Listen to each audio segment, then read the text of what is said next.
Assalamualaikum warahmatullahi wabarakatuh. Baiklah, saya Nurhaliza, Prodi Ilmu Hadis, Fakultas Usluhuddin dan Pemikiran Islam.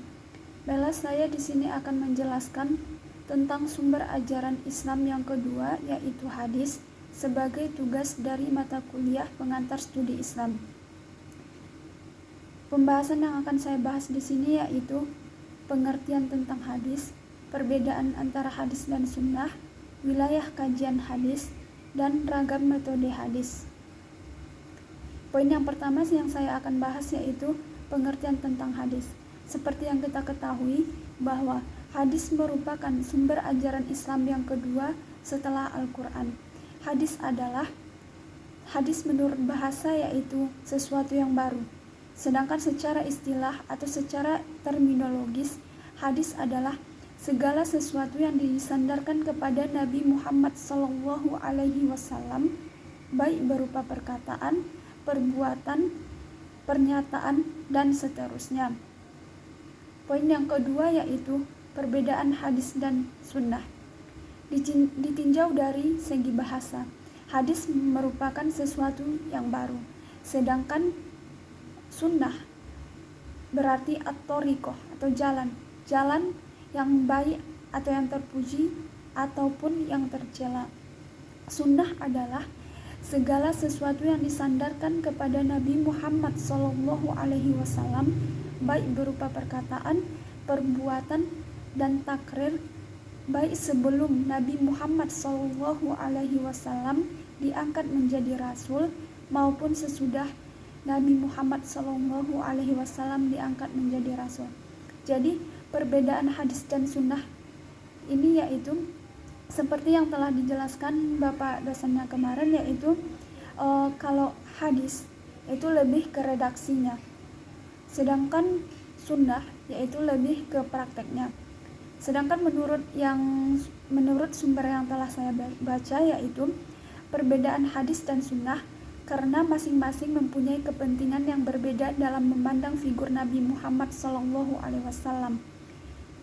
Dalam hal ini, ulama hadis lebih memandang Nabi sebagai manusia paripurna, baik perkataan maupun perbuatan secara takrir, beserta sifat-sifatnya yang dapat diacu sebagai uswah hasanah, sehingga mereka berusaha merekam dan memotret figur beliau secara lengkap dan utuh.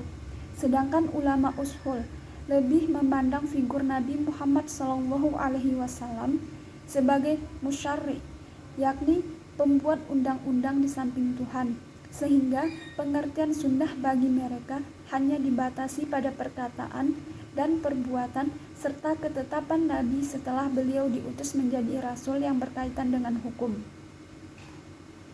Poin yang ketiga yaitu wilayah kajian hadis. Wilayah kajian hadis yaitu pertama, tentang pengertian hadis, sunnah, khobar, athar, dan hadis qudsi. Yang kedua yaitu tentang sejarah dan perkembangan pembukuan hadis mulai dari periode pertama sampai sekarang. Yang ketiga yaitu tentang macam-macam kitab hadis dan derajatnya. Yang keempat yaitu tentang cabang-cabang ilmu hadis yang meliputi ar-rijal hadis, ilmu jar wa ta'dil, ilmu gharib, dan lain sebagainya. Yang kelima yaitu ilmu mustalah hadis yang meliputi matan dan sanad hadis. Poin yang keempat yaitu ragam metode hadis. Ragam metode hadis yang saya dapatkan dari sumber yaitu yang telah saya baca dari sumber yaitu yang pertama, teori kritik matan atau takrij al-matan. Cara mengukur keabsahan hadis adalah berdasarkan pada kriteria-kriteria tertentu, yaitu tidak bertentangan dengan Al-Quran, sejalan dan kebenarannya ilmiah dan sejalan dengan fakta sejarah. Yang kedua yaitu teori induktif Al-Ghazali adalah bahwa status hadis dapat berubah karena ada faktor pendukung. Boleh jadi hadis yang di awalnya berstatus ahad dapat berubah menjadi mutawatir. Yang ketiga yaitu teori kontekstualisasi, yaitu untuk menemukan substansi ajaran yang ada dalam hadis tertentu dilakukan dengan cara memahami konteks yang melatar belakanginya. Yang keempat yaitu metode tematik atau holistik, yaitu seluruh ayat yang berhubungan dengan kriteria kesalehan dibahas menjadi satu kesatuan yang utuh.